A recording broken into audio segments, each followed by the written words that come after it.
I have sent Guild, Ix, and Tleilaxu the message we always dispatch when we have been annoyed. 3 words. You will podcast. How will they podcast? A proper Gom-Jabbar punishment is being fashioned. They will feel the consequences of their behavior. But what will you do? So basically, we're going to write out a 19-page script, and then we're going to record. And it's going to be a 9-hour recording. And then we're going to force them to edit it down to 30 minutes. Yep. Good luck. And it's all dick jokes.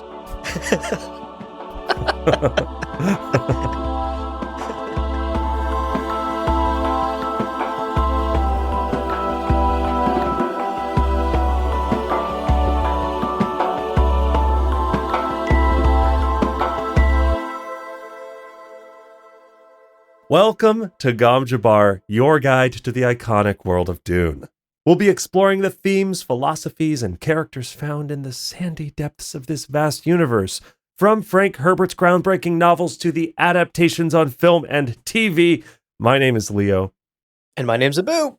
Oh, and today on the show, we are back into Heretics of Dune.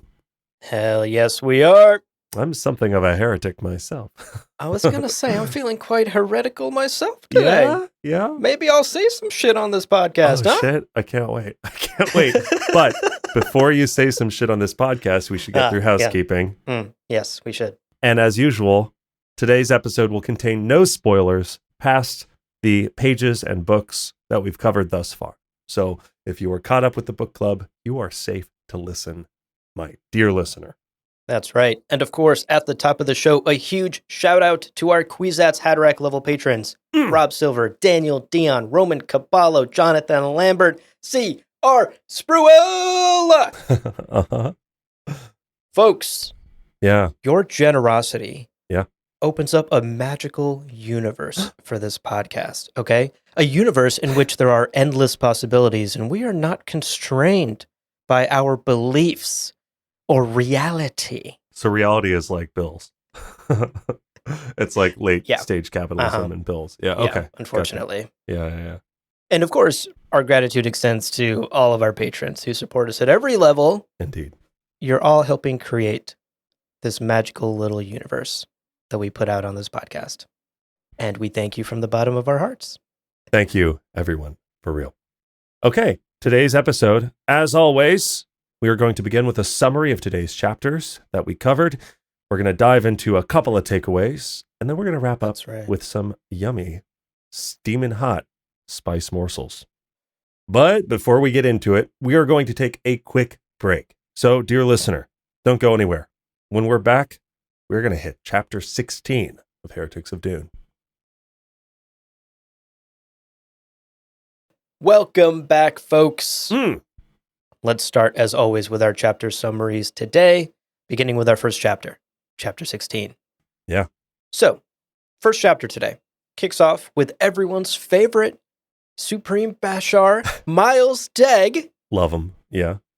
As he's sitting in his office in the keep, and his mind wanders to an old memory, in fact, a memory of a chat with Taraza. Yeah. In this memory, they had just averted a bloody battle. Again, a bit of a pattern for our Bashar Miles Tegg. And Taraza and Tegg are taking a much-needed break in her parlor. They're sipping on this secret Bene Gesserit beverage that reduces fatigue, folks. Yeah. And let me read you this description because I found this absolutely hilarious. Yeah, as I sip on my beverage that's reducing my fatigue. Quote, Taraza dialed her food drink installation. It dutifully produced 2 tall glasses of creamy brown liquid. Tegg recognized the smell as she handed him his glass. It was a quick source of energy, a pick-me-up, that the Bene Gesserit seldom shared with outsiders. End quote. Okay. Folks, this sounds like coffee or tea, and it sounds like the Bene Gesserit are fucking hoarding that shit from the galaxy. I mean, same. If I established a secret order, I think I'd keep coffee to us as well, just to like protect the stores, you know?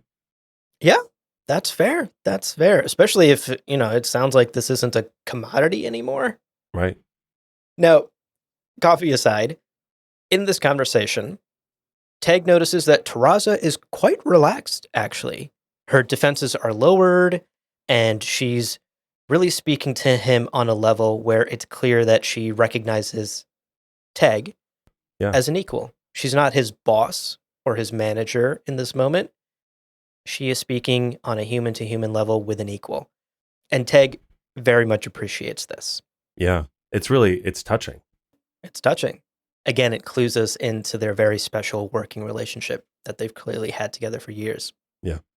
Now, getting to the actual content of the conversation, it does meander a little bit, but it touches on a few important points that we want to quickly summarize. Yeah.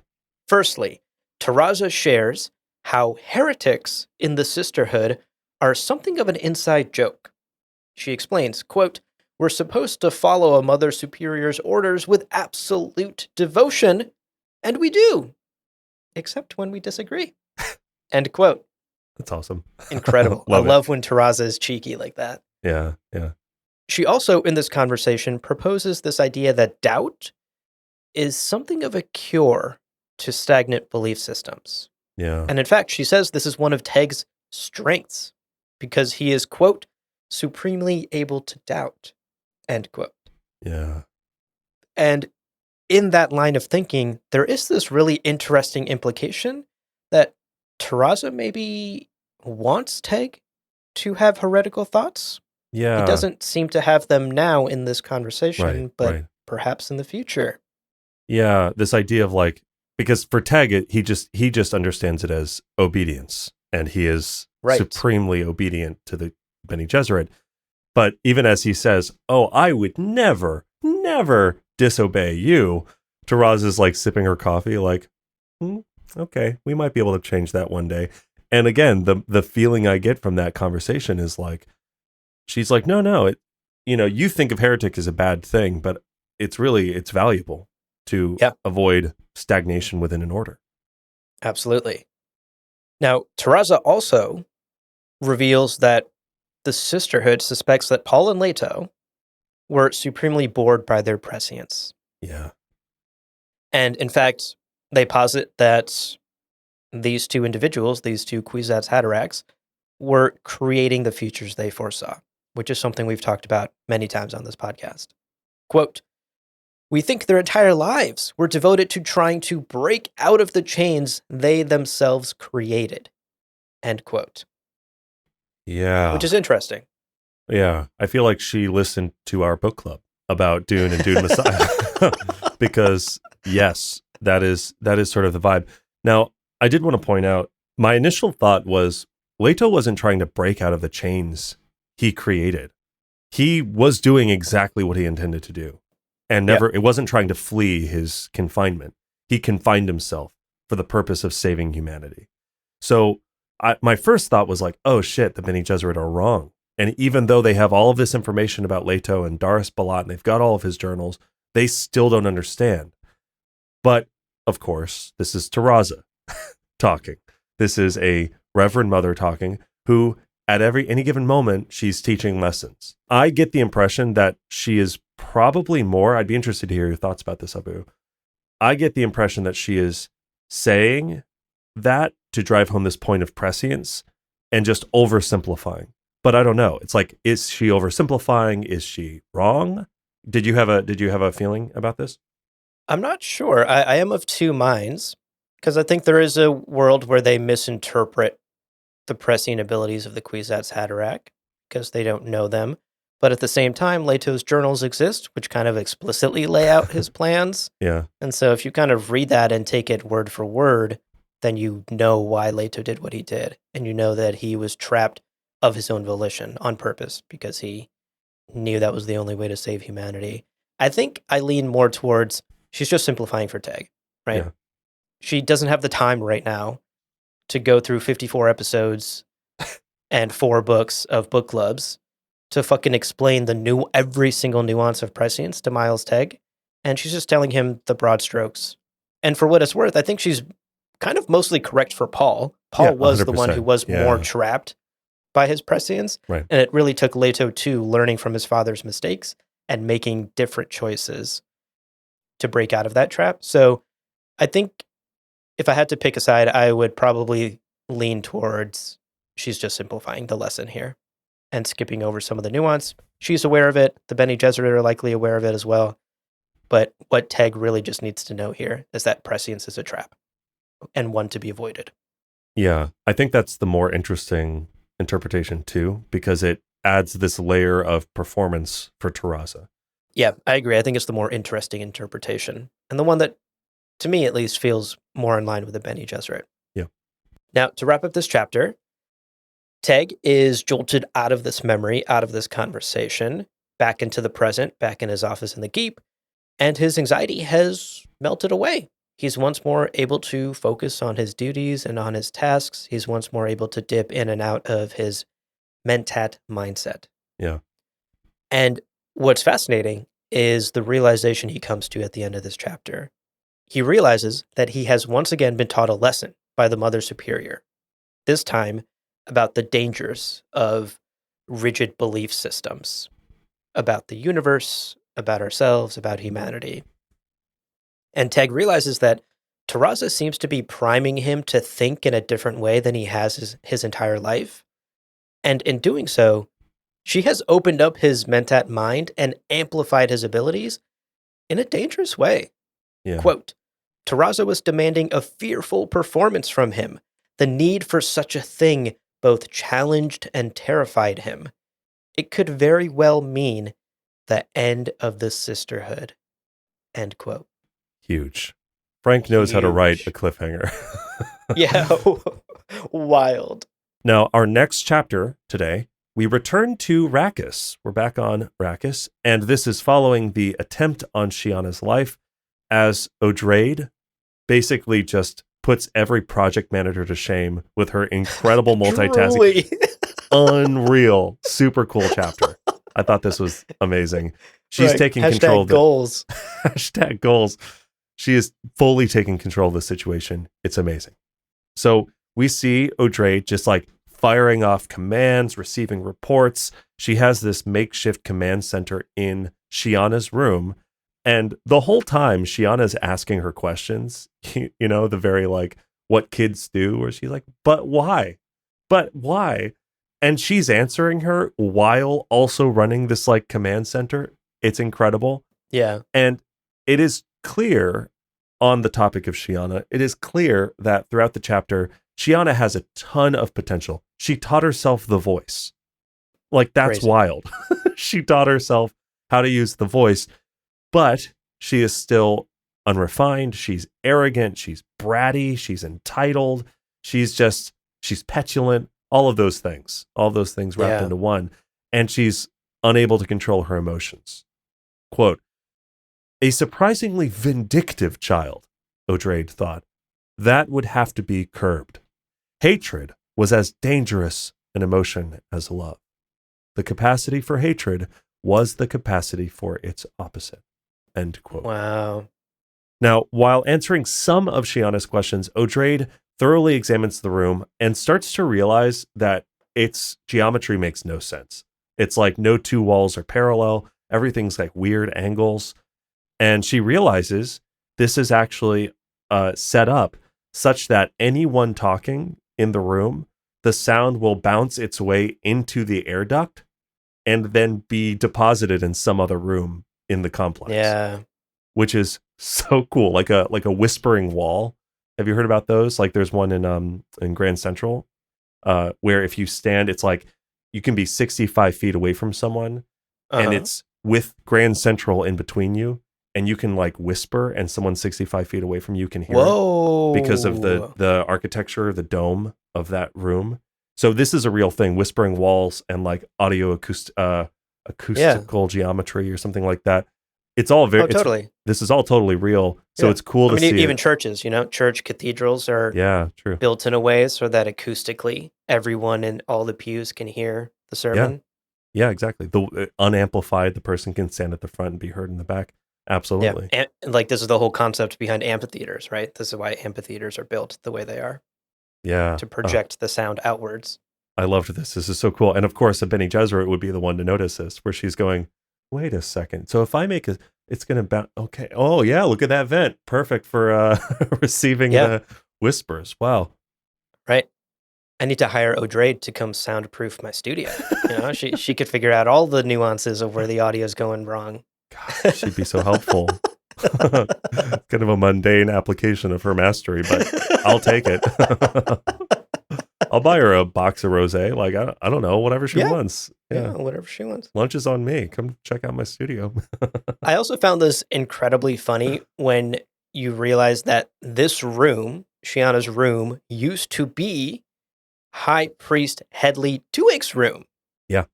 So the fact that this room, presumably all high priests get this suite, I was going to say, I feel like it's the room of the station. Like you're elected to the highest priesthood. You get put into this. This is their Oval office. Room. Exactly. And it's an easily spied upon room. Like it's giving Watergate. And this, I think, again, is another layer of subtle storytelling from Frank, another condemnation of the priesthood, right? This is a priesthood where once you're elected to the highest office, it's all secrets and subterfuge. Yeah. And it's just, yet again, another example of how deeply corrupt this religious organization is. The fact that their leader has to be spied on at all times because they're always playing politics. Yeah. It's so good. It's such good world building. It's just such a good... The other thing is, so she realizes this, summons an acolyte, finger signs the acolyte to go find out who's listening and who they report to. Don't do anything yet. We can't let them know.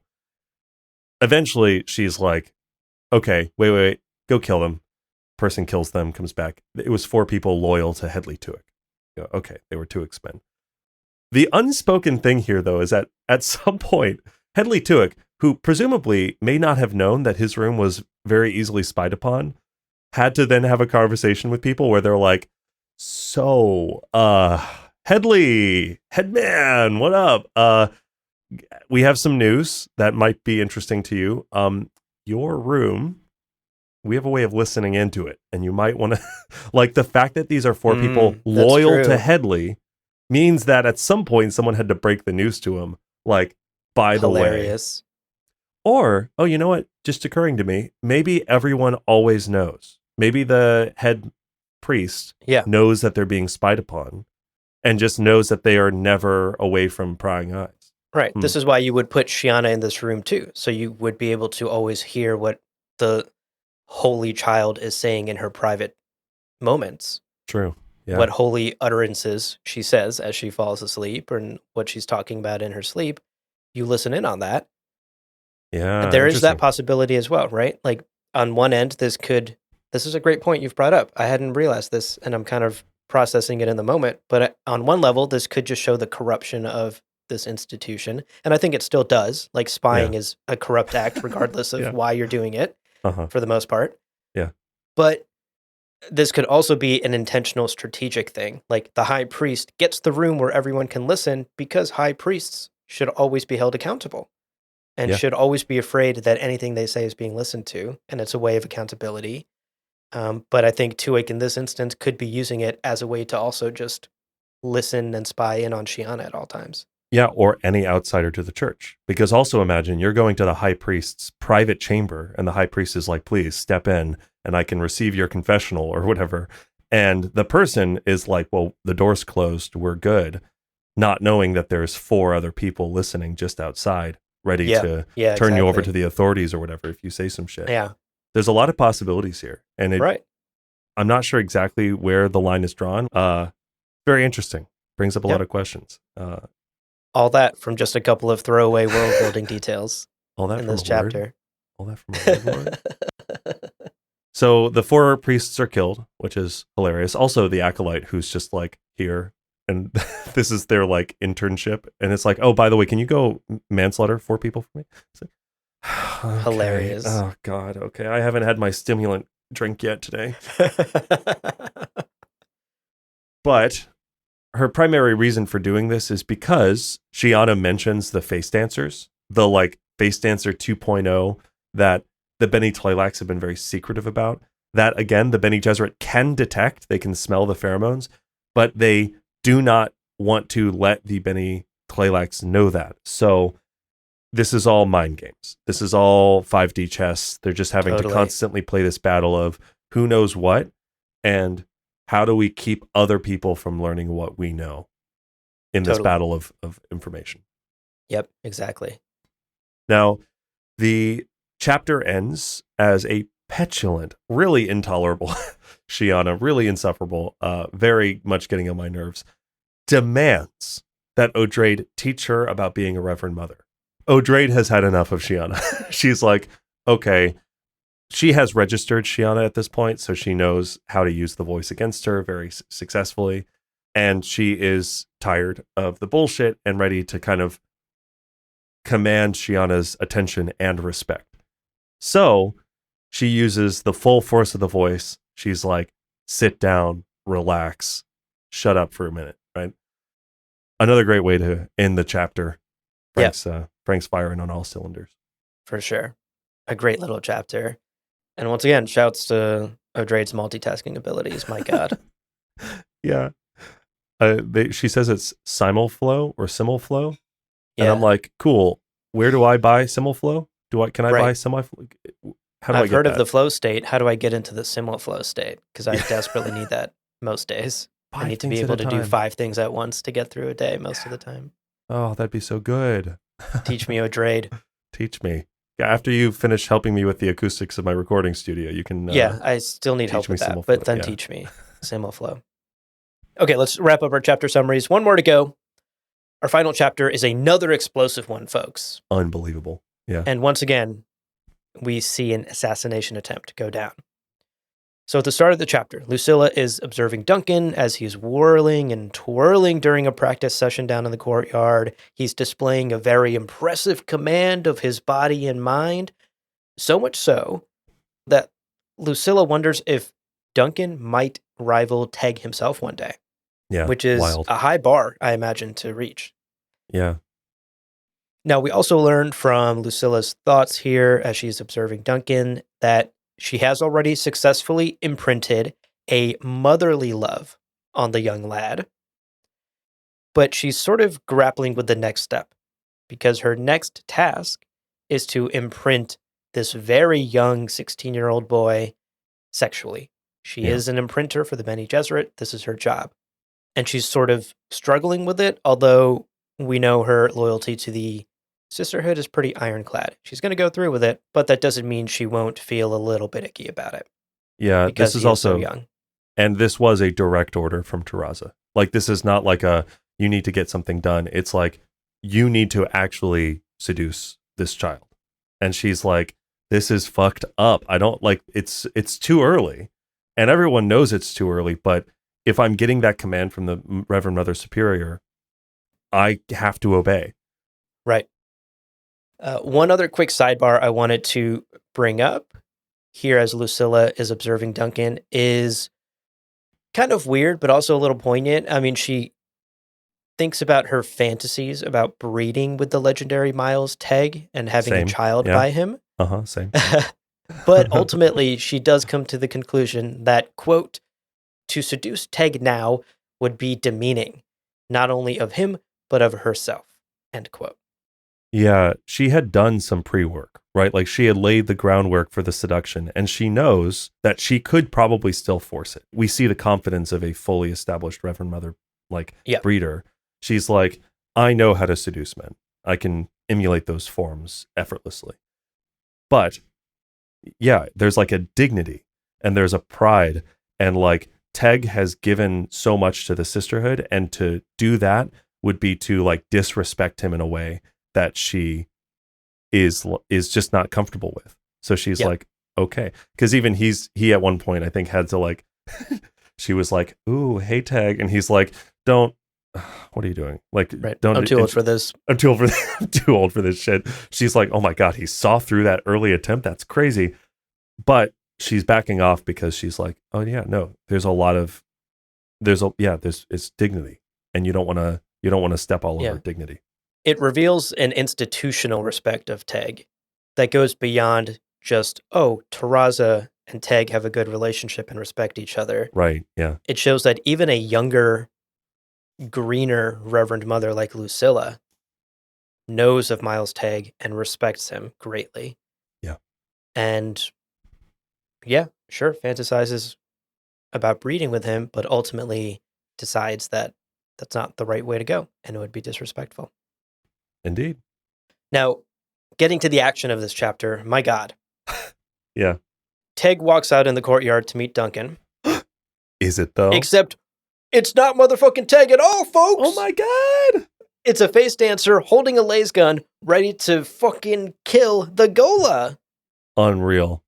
Lucilla and Duncan both recognize this almost at the same time and both leap into action, although Lucilla clearly understands the situation and realizes that there's no hope here. This face dancer is about to kill Duncan and probably her as well. Luckily, they are saved last minute by the actual Bashar, Miles Teg himself, who quickly kills the face dancer and ushers Duncan and Lucilla into his quarters in the keep, where it is safe. Now, in the keep, in Teg's quarters, Teg explains the situation. He says that he and Patron have been busy countering this concerted attack by the Tleilaxu within the keep, and he didn't have enough time to go out into the courtyard and kill this face dancer before it could get out there. And in fact, he made the tactical decision to allow this one face dancer to go out there so that he could take care of the ones in the keep first. Yeah. Quote, I had it timed. You two could last at least a minute out there. I knew you would throw yourself in that thing's path and sacrifice yourself to save Duncan. Another 20 seconds. End quote. Absolutely crazy. Absolutely crazy. You love to see Teg's tactical mind at work.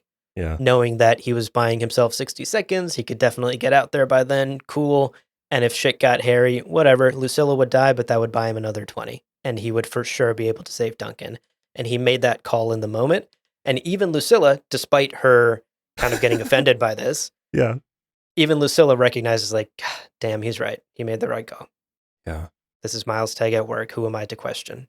It's so good. And again, even the unspoken estimation of how long they had and how much time there was left is based on his accurate assessment of Duncan's abilities, which he is sussed out and he knows, partially I'm sure because he's training Duncan, but like Right.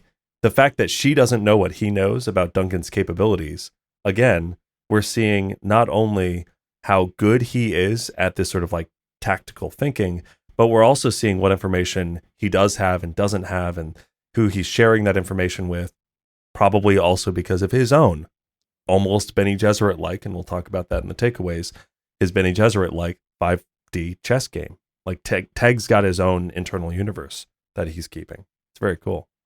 For sure. And a minute was conservative. Like Teg is not the kind of guy who doesn't add buffer time on the top and bottom Yeah. of every event. Yeah. He invites you over to dinner and he says 5 o'clock. He's really expecting you at 5:15. Yeah. Now, to wrap up the chapter, obviously the big question here is who the fuck let the face dancers into a secure keep? Yeah. The obvious suspect is Shuang Yu, who shows up herself in a huff, all huffing and puffing in Teg's office, demanding to be allowed to go wherever she wants to and for the lockdown to be lifted. Teg, of course, says no. He's like, we're out there finishing up some cleanup work and lockdown is still in effect. Yeah. It's actually, I mean, I think it is revealed. It was the point person who might have like left the door unlocked or let them in was a guard that came along with Shuang Yu, right? Right. One of Shuang Yu's So it's not even loyalists. I mean, I guess they don't know for certain how deeply her betrayal lies. Like maybe she just let them in, but that's it. Maybe she's still actively trying to kill Duncan, and like Lucilla at all points is keeping herself between Shuang Yu and Duncan just to make sure, everything's good. So yeah, I don't get the impression they know how deeply her betrayal has gone. But we know that the point person, at least, who made all this possible was one of the guards that came with her. Pretty sure. Yeah. Everyone in the room knows it's Shuang Yu. And Shuang Yu maybe is still pretending everyone in the room doesn't know, but they all are like, yeah, it's you. What? People got in? That's crazy. Everyone's just blank face staring at her. Did we lock the door before bed? Whose job was that this time? You? I thought, was it your job, Tag? Oh my God, everyone. Did Oh Tag my forget to? Oh, it's goodness. embarrassing. You know, slipping up in your old age. Now, of course, Teg confronts Shuang Yu here, and we see him pull some pretty incredible mental jujitsu on a Reverend Mother. He basically claims that the Tleilaxu have betrayed her. He basically says that without saying that. And he says it by saying, well, your office got blown up. Weren't you supposed to be in there, by the way?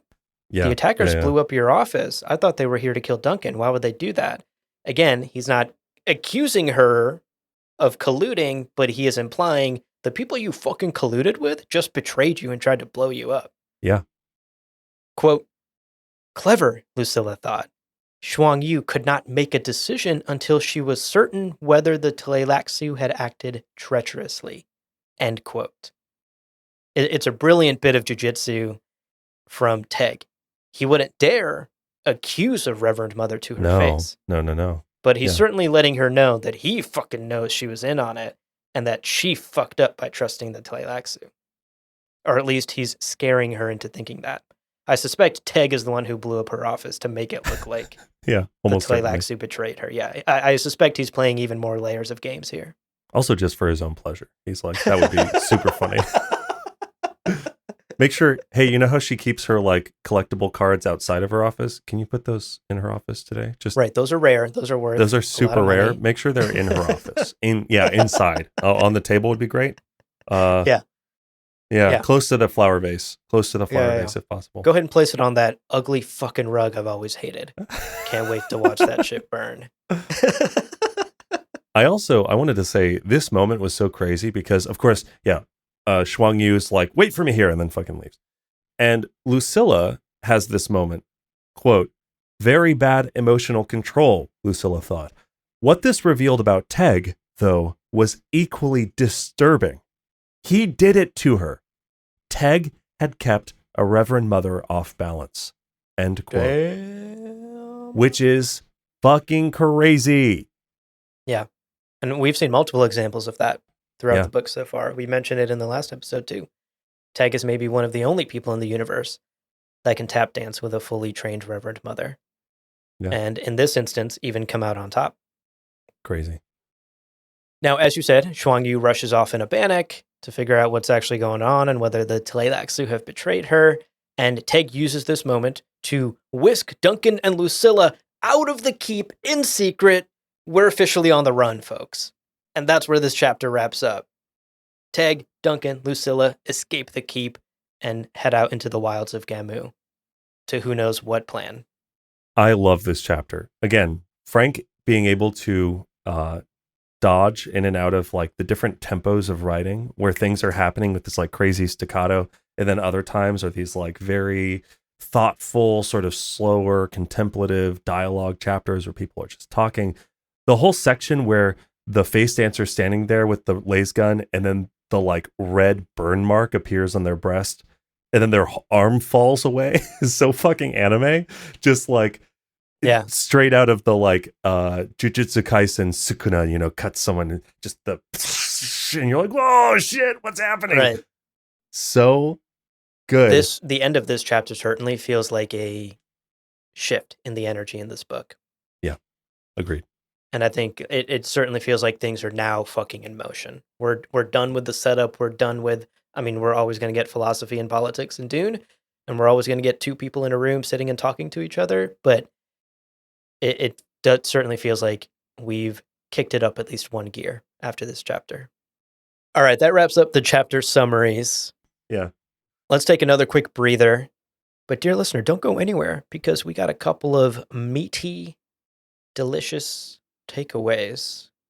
It's almost lunchtime. I'm getting hungry. We got some takeaways to dive into right after this break, so we will see you in just a minute.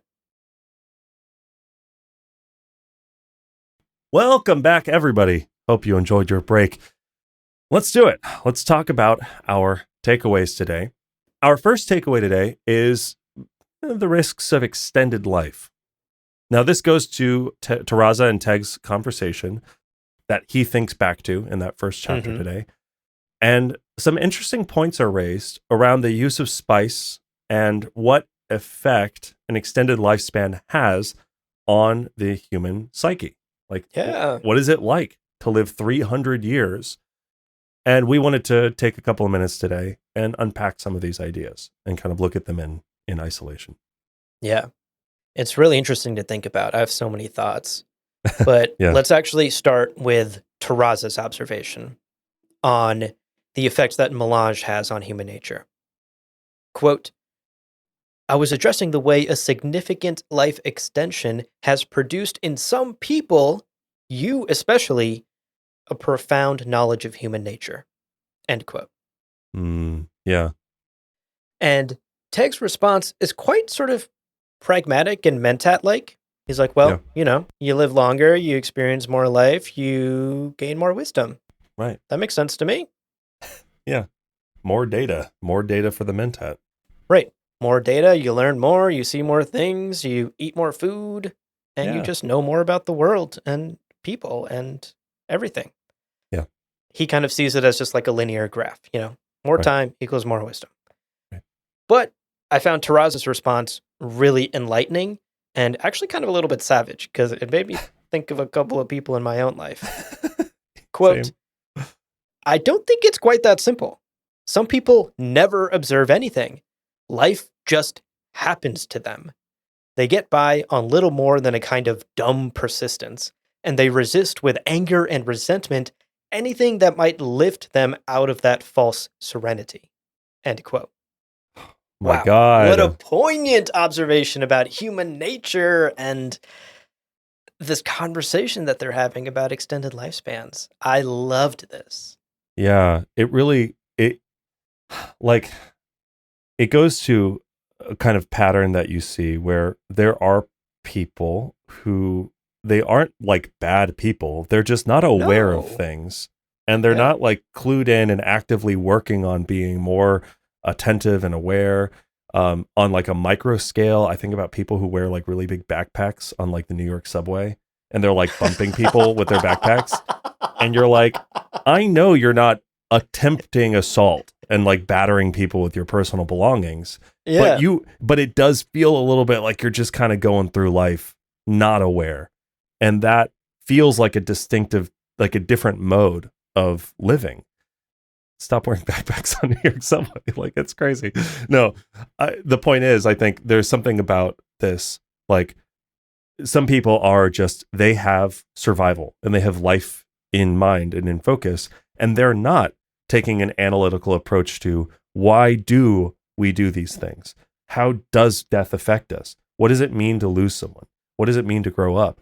And not going through those questions and looking at those things, you might just be like, yo, philosophy's crazy. Anyway, back to my day job.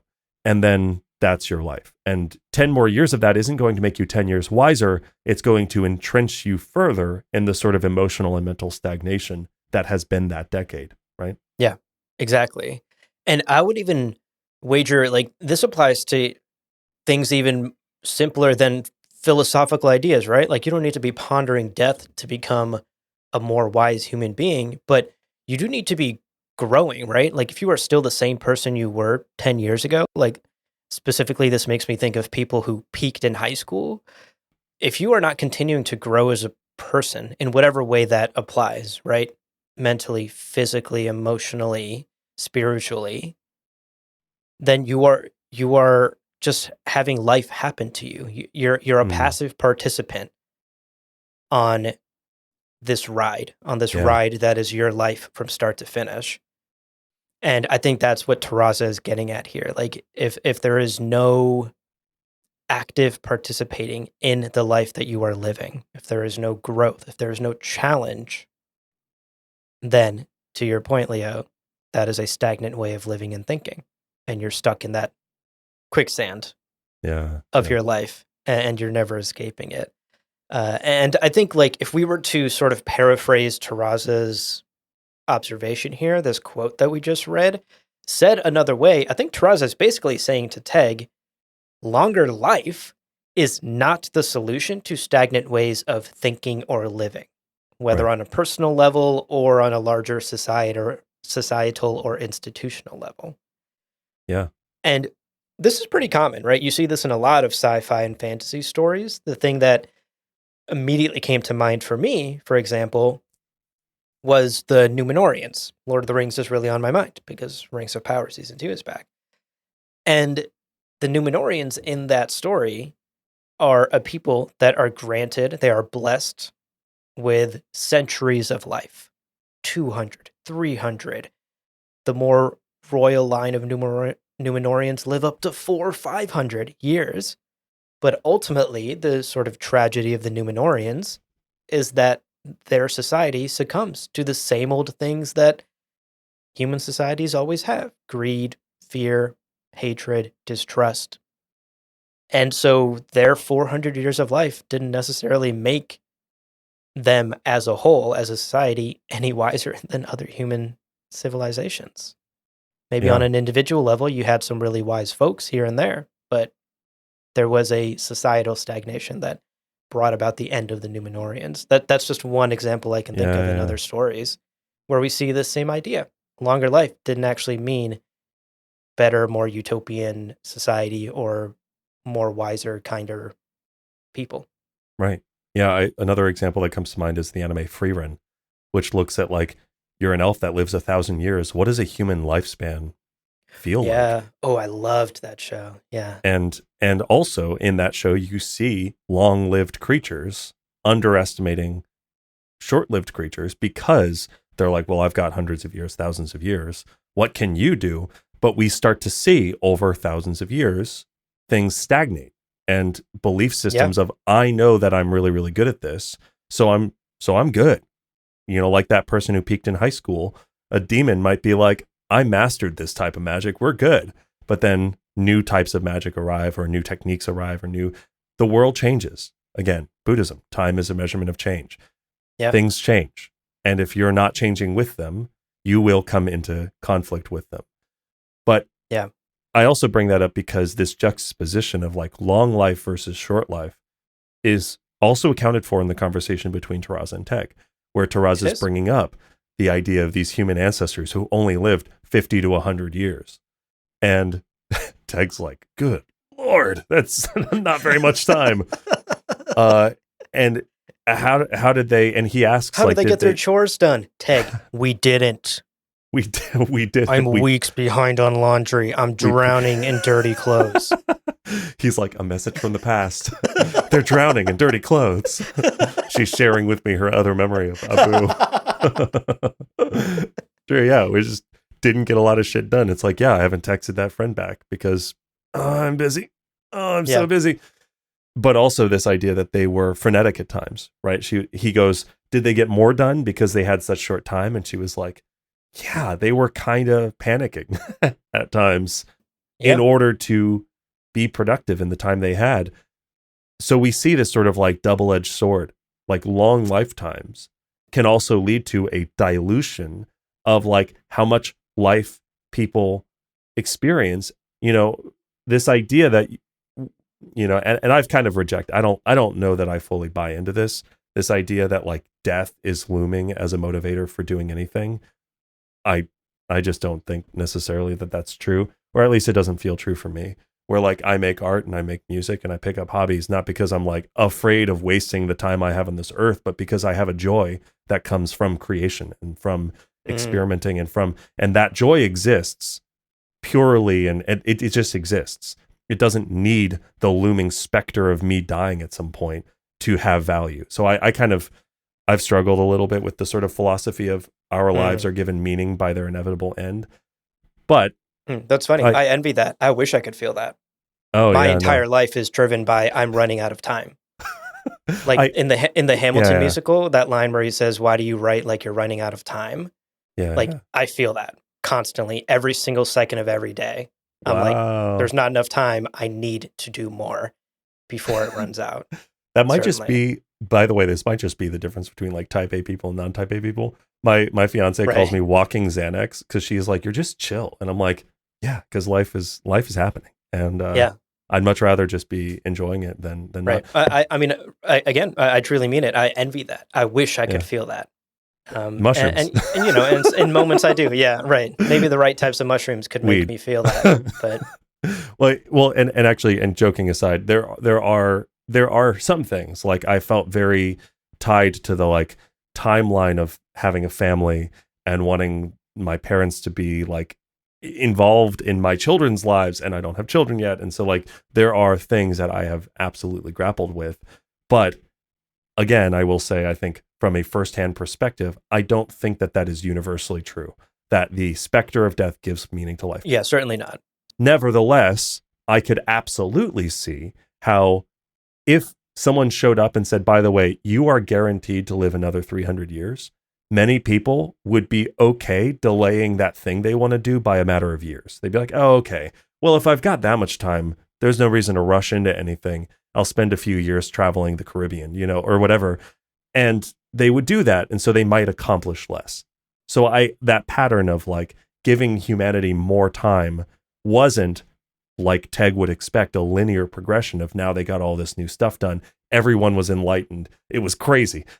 Everyone was so productive. Instead, there's this kind of double-edged sword where there was a mental and societal and maybe even philosophical, religious stagnation that set in and became even more entrenched because people had all these years to live with confirmation bias or whatever, right? Yeah, absolutely. And I think that last point you made is especially poignant to what Terraza is saying and to the themes of the Dune saga. This idea that longer lifespan, if you live 300 years believing the same thing, it's going to be really fucking hard at 301 years old to shake you out of that belief. Yeah. You've now entrenched it for so long, and you just won't react to change well. You may not even react to change at all. There might be some threat that you face that you're just not prepared for because you've done the same thing for 300 years now. Yeah. And survival might require you to dramatically change that, and you just can't because it's too deep. And I think this point applies on an individual level for sure, but Terraza, I think, is in fact commenting on people and societies and institutions at large that do the same thing for so long, and then when change is required, when they face new ideas or new threats, they're either immediately defensive and reject them, or they are unable to, they get destroyed by the threat because they're unable to adapt and survive.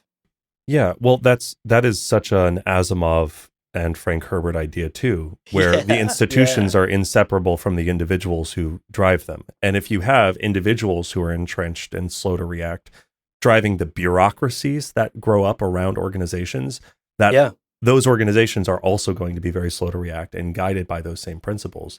Right. So for sure. Are you hearing us, Trantor? You hearing us, Trantor? You dumb old empire, stupid, dumb. I don't know enough about Foundation to like fully dig into that bit, but I'll get there one day. You got there, yeah. Dumb old empire is about it. Old Empire was the only specific. I just back to dumb. I was like, that's it. That's all I got. Yeah, yeah. And I will say, I think Teg, by the end of that chapter, understands this lesson that Terraza is trying to teach him, because we get that really poignant paragraph at the end of the chapter that says, quote, calling up that old memory created a magical universe where his abilities were amplified beyond his wildest dreams. He was forced there to discard all barriers built of belief or understanding, end quote. Yeah. Discard belief and understanding. Huge for a mentat. There's that really great quote that I love. Yeah. I'm paraphrasing because I forget the exact words, but it's something along the lines of the best way to not learn something is to think you already know it. Yeah. And here, Terraza is making Teg realize that he may not know everything there is to know about the universe, and maybe he should let go of those beliefs and understandings and open his mind to an infinite world of possibilities. Yeah. Oh, it's so cool. And so cool. But yeah, these are all poignant ideas. And I think these are all very much baked into the DNA of the Dune series, but especially these chapters where we have not Leto 2 TED talking to his like unwilling participants, his guests who didn't buy tickets for his TED talk, but actual like humans who are talking about human qualities and human nature, who are still in the cycle, examining it, is fascinating. And especially one of them is the head of the Bene Gesserit, the top of one of the most influential organizations that exists in the universe. Also, one of the most like rigidly dogmatic orders in the Dune, in the history of Dune, basically. Yeah. Right. These are people who rejected abomination outright. Meanwhile, two Atreides kids come along and basically find two different solutions for the same problem. Hello. Boom. You don't have to kill a bunch of kids. Bene Gesserit. Right. And yet, that is the order as they are. Right. Yeah. Gosh, it is super, super interesting. And I do think the timing of her bringing up this conversation about lifespans and the effect of melange and long life not being a solution to stagnant beliefs is extra fascinating because it comes up right after she's like casually musing about all the heretics that exist in the sisterhood. Yeah. And you're like, wait a second. Wait Taraza, a fucking second. Taraza, girl, look at me. Look at me in the eye. Are you having heretical thoughts too? I don't know. Super fascinating. I mean, we're getting a lot of clues throughout this book into how the Mother Superior, the head of the Bene Gesserit Order, views her own organization, and in particular, her own organization's shortcomings. Yeah. I'm also just now putting together the connection that you've made here intellectually, which is the Bene Gesserit sisterhood, being the longest lived order of all, would fall the most to the downsides of this longer life analogy. Exactly. You say, yeah, exactly. So I was late to the party. Hi, I'm here. I'm here now. Welcome. But for any listeners screaming at me, yes. Okay, wait, I get it now. Good point. Because It's true. That's such a great point that they're talking about, oh yeah, human lives, they get more done, blah, blah, blah. But you could also then extrapolate to, you can look at organizations and say, how much are they getting done? And how much are they entrenched in their beliefs? And how much are they falling prey to all these issues? And then you go, well, who's the longest lived of all? Oh, no. Hello. Oh, no. Oh, dear. Yeah. Right. They've been around for so long. And if we think of the Bene Gesserit Order in terms of a human lifespan, yikes. Yeah. Considering the warnings that Taraza has been spelling out here for Teg. It's wild. Yeah. It's wild stuff. And we're getting a lot of hints. And we're clearly laying the groundwork for something big. Taraza is cooking, folks. And it could mean the end of the Bene Gesserit, as what Teg says in the end of his chapter. Wild. That's right. Well, that is our first takeaway. Our second takeaway is going to be quick. And this is more just something that was kind of nagging at me throughout every chapter with Teg. And that is Teg's humility.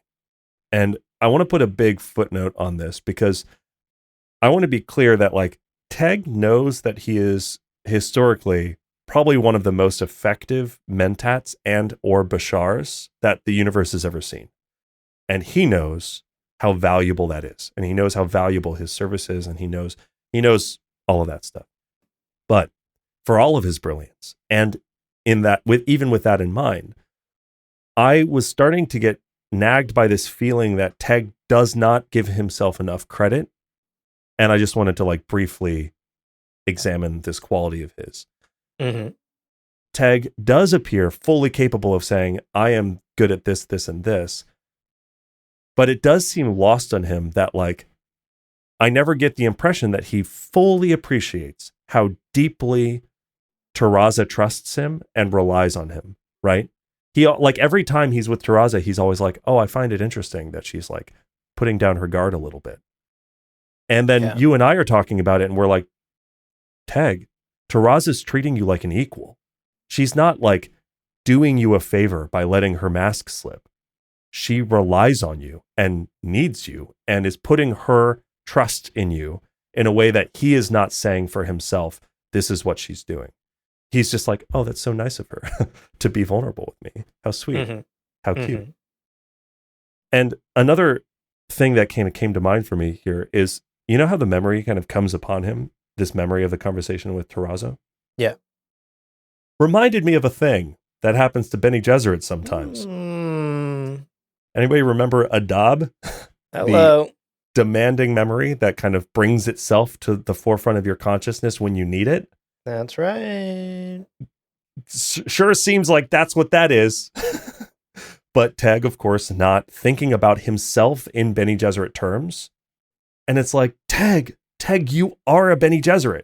And I say that with frustration because he also has this quote that I wanted to share, and we can talk about this. Quote, she gave him a new insight into the Bene Gesserit. This changed his entire concept, including his image of his own mother. They were removed from him into an unattainable place where he could never follow. They might think of him as a comrade on occasion, but he could never enter the intimate circle. He could simulate no more.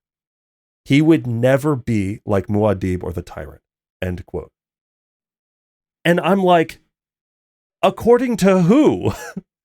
He's like, I might be a comrade occasionally. I'm like, Teg, you are a lifelong, like, you are being trusted by the Reverend Mother Superior for your entire life that you've known Terrazzo. She's apparently trusted you this whole time like an equal. Yeah. And he's talking about them being this unattainable place where he can never follow, yet we see him handle Shuang Yu effortlessly. You know, it's really, I don't know. This whole thing just seems like only Teg is denying himself the credit of being as established a Bene Gesserit person as he is. I don't know. Does that resonate with you too? Are you kind of getting the? No, Yeah. that totally makes sense to me. And I think given the context of what we just talked about, Terrazzo's lessons and the seeds that we're planting of what Terrazzo thinks of the order, Teg seeing himself outside the Bene Gesserit, not able to replicate them, like Muad'Dib or the Tyrant, two people we know were like objectively dangerous for humanity. Yeah. And we don't ever want happening again. Teg should not want to be like Muad'Dib or the Tyrant. He should not want to be trapped in the box of prescience. Yeah. And I think the slow realization, perhaps, this is my theory, the slow realization maybe that Terrazzo is even trying to ingrain within Teg goes even beyond you are an equal, you are a Bene Gesserit, goes beyond you don't need to be a Bene Gesserit. In fact, we need you more than you need us. Yes. Yeah. And in fact, to be Bene Gesserit, to be like us, is the mistake of, once again, repeating Muad'Dib and the Tyrant. We shouldn't want a male who can have the abilities of a Bene Gesserit. We should want you, Miles Teg, who is something more than a Bene Gesserit. You are like us, but you shouldn't want to replicate us fully. Right. And I think Teg is still like 2 steps away from that because he's still being like, I'm not even like them. I can't even enter this crazy order of Bene Gesserit and do what they do like Muad'Dib and the Tyrant could. And I think Terrazzo is kind of trying to drill into him like, bro, like, magical universe, my guy, you don't even try to join our club. Like, go beyond that. Plus ultra, baby. Yeah. Well, also in the conversation of like, if the Bene Gesserit is the long-lived 300-year-old human, Teg is relative to the Bene Gesserit, like the person with 50 years in their life. And he's the one that is iterative and is not locked into stagnation and is the key to getting out of stagnation. He's the doubter. He is the supreme heretic who could unlock the future for the Bene Gesserit order. Yeah. It's so poignant. And yet Teg sees his exclusion from this long-lived order as this, like, I'm lesser than them. Yes. Right. When in fact, that's his The exclusion is almost what makes him more special. Yeah. And then the fact that he's like, ugh, but I'll never be one of them. It's like, come on, buddy. Oh, Teg, you gotta recognize yourself. But this is like the lesson. Yeah, this is the lesson that I think Terrazzo is trying to kind of eke out of him, trying to make him that ultimate heretic. But toward, it's also like what Teg was saying at the very beginning, where he said for the Bene Gesserit's faults, they have this like guiding principle is the thing. the faults are entrenched. So now he can take that guiding principle that he is loyal to and loves and carry it outside of the Bene Gesserit order and make decisions with that guiding principle and not being entrenched. Oh, it's so good. Not being entrenched with those faults. He can leave the faults behind, but still move forward into a new future. Again, like this all goes back to themes we've hounded on 1,000 times. Frank Herbert has always said the new, the unexpected, the exciting. Leto, too, spent a whole fucking book ranting about this. Yeah. This view of anti-stagnation, embracing chaos. We shouldn't be afraid of chaos and the unexpected, being rebellious against the status quo. Yeah. All of those themes are still so deeply part of the DNA of this series. And we're seeing it here again with a new story with the Bene Gesserit and the inner workings of the Bene Gesserit. And great characters like Miles Tegg. Well, listeners, those were our takeaways today. We're going to take a quick break, but don't go anywhere. When we're back, we've got a couple of spice morsels and we have your reading assignment for next episode. So don't go anywhere. We'll be right back. Welcome back, folks. Hope you're hungry because it's time to eat dessert. We have 2 yummy spice morsels for you today. We're told Indeed they're we do. nutritious and a great source of vitamin B. Oh, okay. Yeah. The metabolism booster. Sweet. Yeah, good. So, starting today with our first spice morsel, Satori. Yeah. In Teg's memory, Teraza mentions this Zensuni concept, referred to as Satori. Quote, "Just once," she said, "we achieve an exalted form of Satori total. It involves every cell." The spice agony, he said. End quote. Yeah. And it's worth taking a moment here to talk about this concept because there's a fun history and it leads to a really fun connection to a moment earlier in the book. Yeah. So first, Yeah. starting with the history, Satori is derived from the Japanese word satori, which it sounds like in audio I'm saying the same thing, but just spelled differently. There's an apostrophe in the other one. There's an apostrophe. Yeah. In the Dune version, there's no apostrophe in the Japanese word. Now, Satori is a concept in Zen Buddhism that is defined as, quote, "sudden enlightenment and a state of consciousness attained by intuitive illumination," end quote. Yeah. That's the Merriam-Webster definition. Now, this enlightenment is said to be indescribable by logic, and it's comparable to what the Buddha achieved while sitting under the Bo tree. Yeah. And thus it's aspirational. It is something you are trying to achieve if Right. you follow this philosophy. Now, the experience of achieving Satori is akin to a religious rebirth or a reawakening, or as Britannica puts it, quote, "a complete reordering of the individual in relation to the universe," end quote. Yeah. So when you apply that to Dune terms, yeah, the spice agony and the transformation that a Bene Gesserit undergoes to become a Reverend Mother certainly sounds like a form of Satori, a total change. Yeah. Now, to wrap up the spice morsel, a quick note here.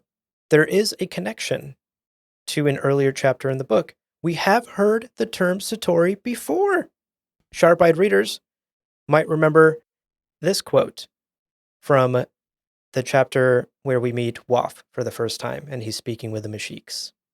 Quote, "What is the Sufi Zensuni credo?" They could not speak it, but all reflected on it. To achieve Satori, no understanding is needed.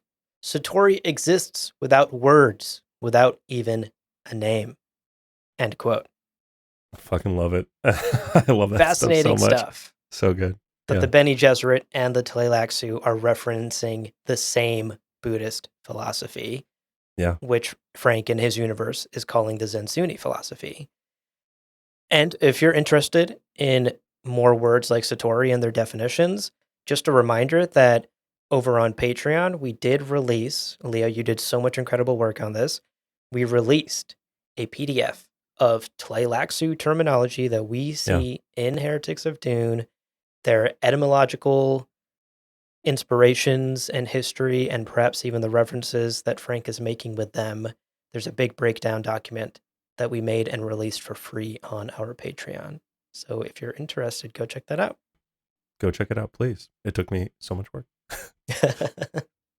Our second morsel today is Bene Gesserit Eightfold Combat. It's kind of Buddhist morsels today. I'm delighted. Yeah, right up your alley. Right up my alley. In today's reading, Duncan moves, quote, in the tumbling twists of the Bene Gesserit Eightfold Combat, end quote. And naturally, the phrase, perked our ears right on up, especially mine, because of a thing that'll make sense in a minute. And we did our due diligence and we checked to see if there's like a prime canon definition of what Bene Gesserit Eightfold Combat is. And there doesn't seem to be. But there are a few potential explanations that could add some additional flavor to an already succulent series of chapters. So let's talk about it. So the first possibility regarding the Bene Gesserit Eightfold Combat is Frank is using the literal meaning of the word eightfold, meaning, according to Webster, quote, having 8 units or members, end quote. So Frank liked the sound of eightfold combat and just tossed it in, meaning the Bene Gesserit Eightfold Combat might have 8 principles or forms or movements, that sort of thing, right?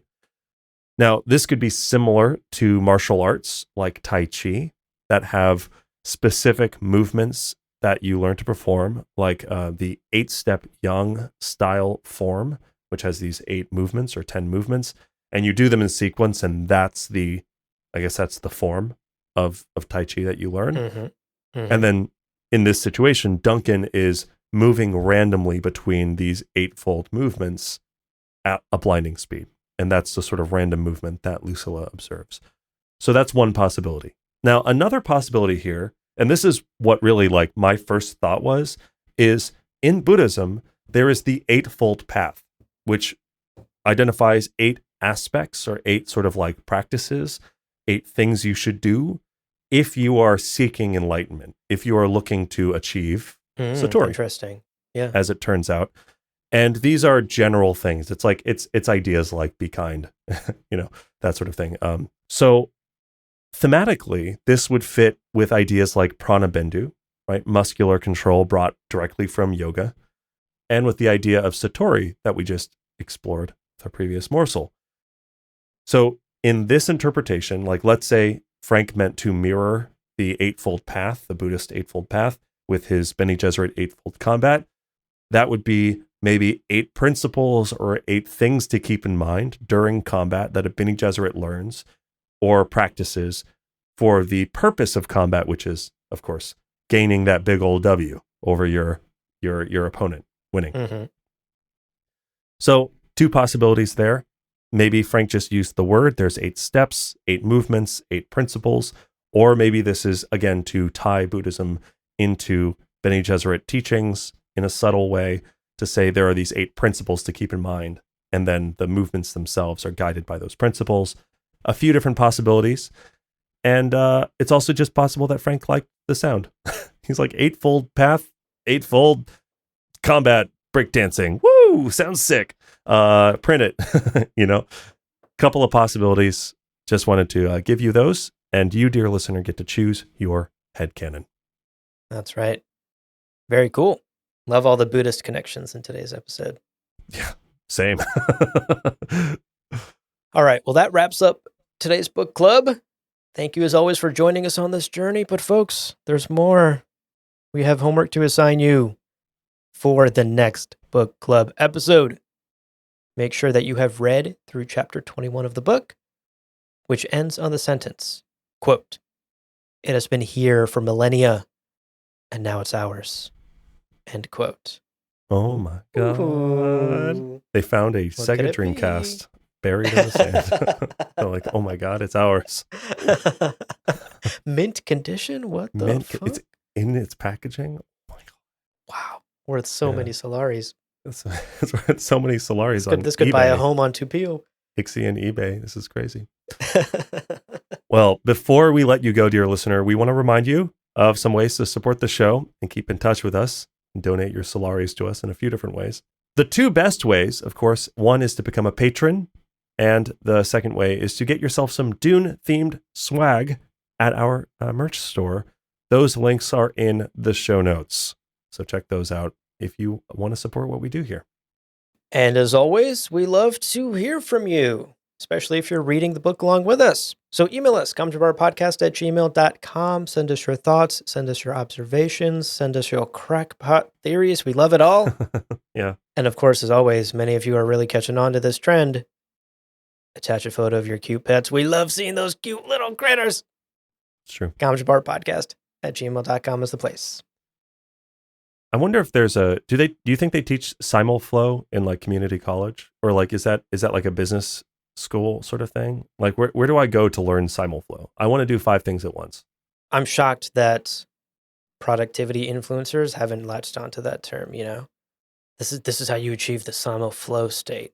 Maximize your productivity. Inject capitalism into your veins. So it's cocaine. You are what you produce. It's bit bro cocaine speak. Yeah. Totally. Like here's my 3 tips to get into the simulflow grind mindset. Step 1, cocaine. That's it. There's no step 2 and 3. Step 2 and 3 is also cocaine, but it's Dre is constantly like. So anyway, Shiana's like, "What is that, O'Dre? Teach me." And O'Dre's like, "Not yet. You're too young." You're too young. Oh my God. The priests in the other room are like, I just hear vigorous sniffing.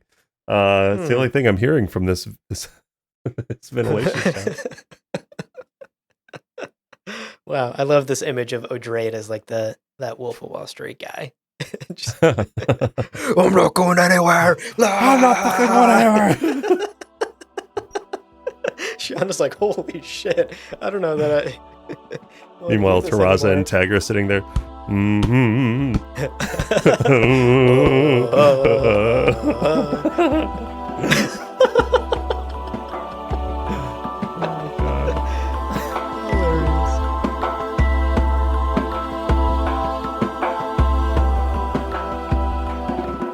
Well, friends, there is no real ending. It's just the place where you stop the recording, but this podcast is always one step beyond logic, so help spread the word of Muad'Dib and leave us a review on Apple Podcasts and Spotify. And be sure to check out the other shows on the Lore Party Podcast Network on loreparty.com. You can also follow us on Twitter and Instagram at lore_party. Thank you so much for listening, and remember, whoever controls the podcast controls the universe. We'll see you on the Golden Path.